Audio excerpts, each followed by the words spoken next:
আপনাদের স্বাগত জানাই আমি আমার কথা শুনবার জন্যে।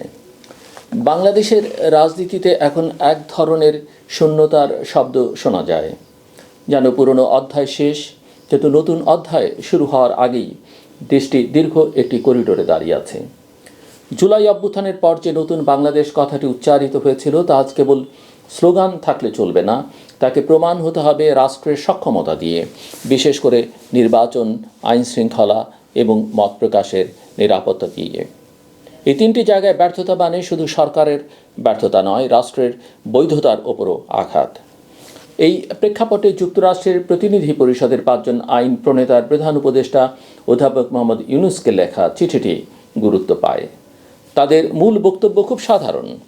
আগামী ফেব্রুয়ারিতে প্রকাশ্য আলোচনায় যে সময়সূচি শোনা যাচ্ছে, 12ই ফেব্রুয়ারি এটি অবাধ, সুষ্ঠু এবং অংশগ্রহণমূলক জাতীয় নির্বাচন নিশ্চিত করতে অন্তর্বর্তী সরকারকে সব রাজনৈতিক পক্ষের সঙ্গে কাজ করতে হবে এবং রাজনৈতিক অংশগ্রহণ সংকুচিত হলে নির্বাচন বিশ্বাসযোগ্য হবে না। চিঠিটি হাউস অব ফরেন অ্যাফেয়ার্স কমিটির ওয়েবসাইটে প্রকাশিত হয়েছে, অর্থাৎ এটি কূটনৈতিকভাবে শোনা কথা নয়, নথিভুক্ত অবস্থান। এখানে অংশগ্রহণ কথাটি সবচেয়ে তীক্ষ্ণ, কারণ বাংলাদেশে এখন দ্বিধা দুই দিক থেকে চাপ দিচ্ছে। একদিকে আছে অভ্যুত্থান পরবর্তী জবাবদিহির দাবি, যেখানে অনেকেই চান পুরনো ব্যবস্থাকে সম্পূর্ণভাবে নিষ্ক্রিয় করা হোক। অন্যদিকে আছে গণতন্ত্রের নিয়ম, যেখানে রাজনৈতিক পরিসর যত বেশি সংকুচিত হবে ততই সহিংসতার যুক্তি শক্ত হবে এবং নির্বাচন এক পক্ষের প্রকল্প মনে হওয়ার ঝুঁকি বাড়বে।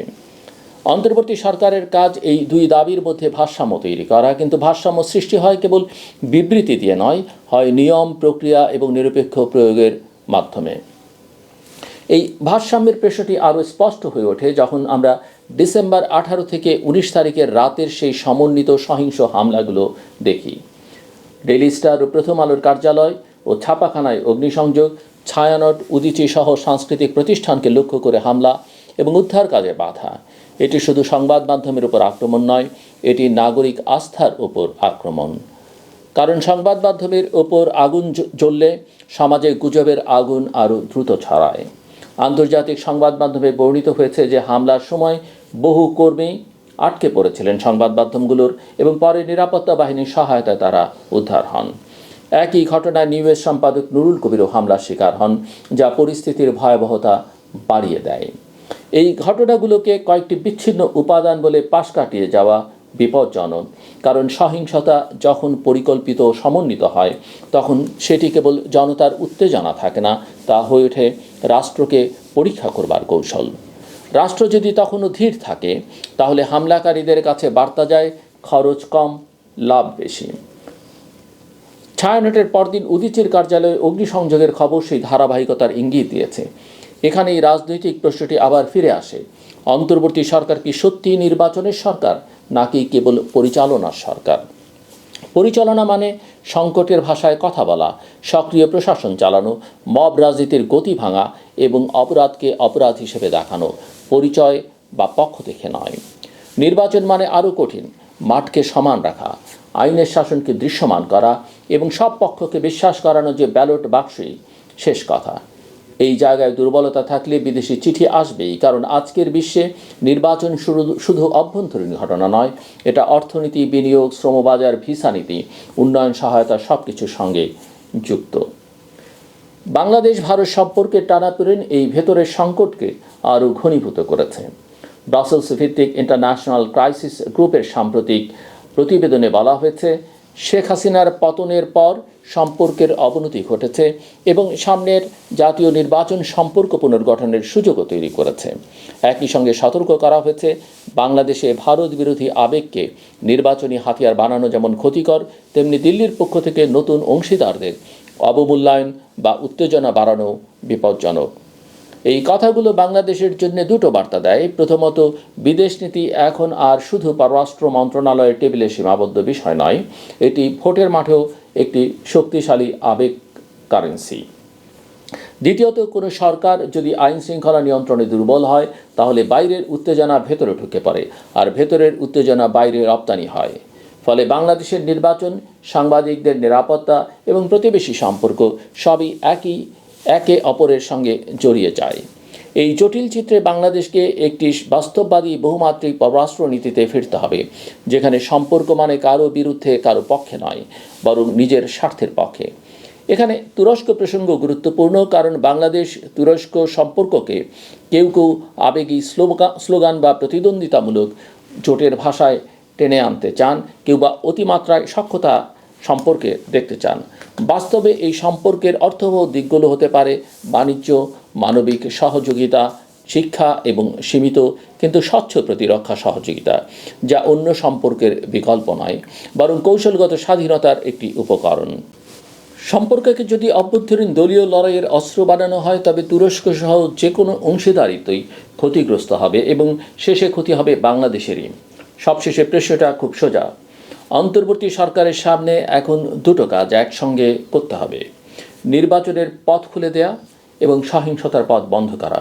শুধু নিন্দা উচ্চারণ করে যদি রাষ্ট্র থেমে থাকে, তাহলে নিন্দা শব্দটি জনগণের কানে ধীরে ধীরে সম্মতি বলে শোনাতে শুরু করে, কারণ মানুষ ফলাফল দেখে, বাক্য নয়। সংবাদ মাধ্যমে আগুন লাগলে কেবল অফিস পড়ে না, পুড়ে যায় রাষ্ট্রের আত্মবিশ্বাসও। রাষ্ট্র যদি নিজের আত্মবিশ্বাস হারায়, তাহলে নির্বাচনের দিন শুধু ব্যালট বক্স নয়, ভোটারও অনিশ্চিত হয়ে পড়ে। বাংলাদেশের এখন কোনো ত্রাণকর্তা দরকার নেই, দরকার একটি দৃশ্যমান ভারসাম্য, আইনের শাসন, রাজনৈতিক অন্তর্ভুক্তি এবং নাগরিক স্বাধীনতার ন্যূনতম নিরাপত্তা। অন্তর্বর্তী সরকার যদি এই তিনটি জিনিস একসঙ্গে নিশ্চিত করতে পারে, তবে ফেব্রুয়ারি শুধু নির্বাচনের মাস হবে তাই নয়, বাংলাদেশের রাষ্ট্রীয় পুনর্গঠনের একটি বিশ্বাসযোগ্য সূচনা রেখাও হয়ে উঠতে পারে। বাংলাদেশের একটি রাজনৈতিকভাবে বিশ্বাসযোগ্য সূচনার দিনও হয়ে উঠতে পারে বা মাসও হয়ে উঠতে পারে ফেব্রুয়ারি। কিন্তু প্রশ্ন হচ্ছে যে গত কয়েক মাসে সরকারের যে ভূমিকা আমরা দেখেছি, তাতে করে এটা নিশ্চিত করেই বলা যায় সরকার কোনো কিছু প্রতিরোধ করবার চেষ্টা করেনি, কোনো কিছু ঠেকাবার চেষ্টা করেনি, কোনো প্রিভেনশনের চেষ্টা করেনি। সরকার প্রতিটা ক্ষেত্রে ঘটনা ঘটে যাওয়ার পরে একটা করে বিবৃতি দিয়েছে, বক্তৃতা দিয়েছে। এবং আজকে যে মব কালচার, যেটা একটা ভয়াবহ আকার নিয়েছে, রূপ নিয়েছে, এটাকে সরকার নিজেই প্রশ্রয় দিয়েছে, নিজেই প্রণোদনা দিয়েছে। কেননা এই মব কালচারকে এক ধরনের প্রেশার গ্রুপ, এই মব গ্রুপকে যারা মব করছেন তাদেরকে একটা প্রেশার গ্রুপ সরকারের লোকজন বলেছেন, এবং তারা বলেছেন তারা নিপীড়িত, তারা বঞ্চিত, তারা এটা করতেই পারেন, এদেরকে মব বলা যাবে না। এবং এই ঘটনার পরেও দেখলাম যে প্রথম আলো ডেইলি স্টারে আগুন লাগবার পরে সরকারের দিক থেকে কোনো রকমের প্রতিক্রিয়া ছিল না, প্রতিকারের ব্যবস্থা ছিল না। ঘটনা ঘটেছে, মানুষ সাফার করেছে, পত্রিকাগুলো পড়েছে বাংলাদেশের ইতিহাসে ন্যাক্কারজনকভাবে। তারপরের দিন তারা বিবৃতি দিচ্ছেন, সম্পাদকদের, প্রধান উপদেষ্টা ফোন দিচ্ছেন, এবং মিষ্টি মিষ্টি কথা আমরা অন্যান্যদের কাছ থেকে শুনছি। কিন্তু এই মিষ্টি মিষ্টি কথায় কাজ হবে না। সবচেয়ে বড় কথা, বাংলাদেশের ভাগ্যের সঙ্গে, রাজনৈতিক ভাগ্যের সঙ্গে, কূটনৈতিক ভাগ্যের সঙ্গে, নিরাপত্তা ভাগ্যের সঙ্গে, অর্থনীতির ভাগ্যের সঙ্গে জড়িয়ে আছে আগামী জাতীয় সংসদ নির্বাচন। এটাকে এক ধরনের গোজামিল দেওয়ার চেষ্টা আছে গণভোট যুক্ত করে দিয়ে। কিন্তু সবচেয়ে বড় কথা হচ্ছে নির্বাচন বাংলাদেশে জরুরি। যদিও এখন পর্যন্ত নির্বাচন নিয়ে ভীষণ রকমের অনিশ্চয়তা আমি দেখি, এবং আমি সাধারণভাবে একটা যেনতেন নির্বাচন চাই না। একজন নাগরিক হিসেবে আমি মনে করি এটা অবাধ, সুষ্ঠু, গ্রহণযোগ্য, অংশগ্রহণমূলক নির্বাচন দরকার। কিন্তু এই সরকার নির্বাচন করতে পারবে, এই সরকারের ন্যূনতম সক্ষমতা আছে বলে আমার কাছে মনে হয় না। তারেক রহমানের স্বদেশ প্রত্যাবর্তন খানিকটা রাজনৈতিকভাবে শক্তি জুগিয়েছে যারা শুভবুদ্ধ সম্পন্ন রাজনীতির সঙ্গে যুক্ত এই মুহূর্তে বাংলাদেশে, বা মধ্যপন্থার রাজনীতি করতে চান, কোনো উগ্র ডান বাম পন্থার রাজনীতির মধ্যে যারা নেই, যারা দেশটাকে অস্থিতিশীল করতে চান না, সেখানটাতে একটা আশা জায়গা নিয়ে। কিন্তু অশুভ শক্তির সঙ্গে লড়াই করে শুধুমাত্র একটা রাজনৈতিক শক্তি টিকে থাকে, এবং সরকার যদি আবার সেই অশুভ শক্তিকে কোনোভাবে আশ্রয় প্রশ্রয় দেয় বা প্রচ্ছন্ন সমর্থন তার প্রতি থাকে, তাহলে সেটা আসলে খুব জটিল এবং সমস্যা সংকুল হয়ে দাঁড়ায়। তবে আমরা আশা করব বাংলাদেশের নাগরিকদের সজাগ থাকতে হবে, সতর্ক থাকতে হবে, কারো উপরে অগাধ বিশ্বাস রেখে নয়। তিনি যত বড় মানুষই হন না কেন, যত আন্তর্জাতিক খ্যাতিসম্পন্নই হন না কেন, কিংবা তার হাতে যত ক্ষমতাই থাকুক না কেন, জনতার শক্তির উপরেই আমাদের ভর করতে হবে। জনতাই একটা স্বৈর শাসককে ক্ষমতা থেকে সরিয়েছে, জনতা বারবার সরিয়েছে, বাংলাদেশের জনগণই দেশটাকে স্বাধীন করেছে। আজকে যে সংকট, সেই সংকট থেকে উত্তরণও বাংলাদেশের জনগণকেই করতে হবে। আমার কথা শুনবার জন্য অসংখ্য ধন্যবাদ। আপনাদের সবার জন্য শুভকামনা।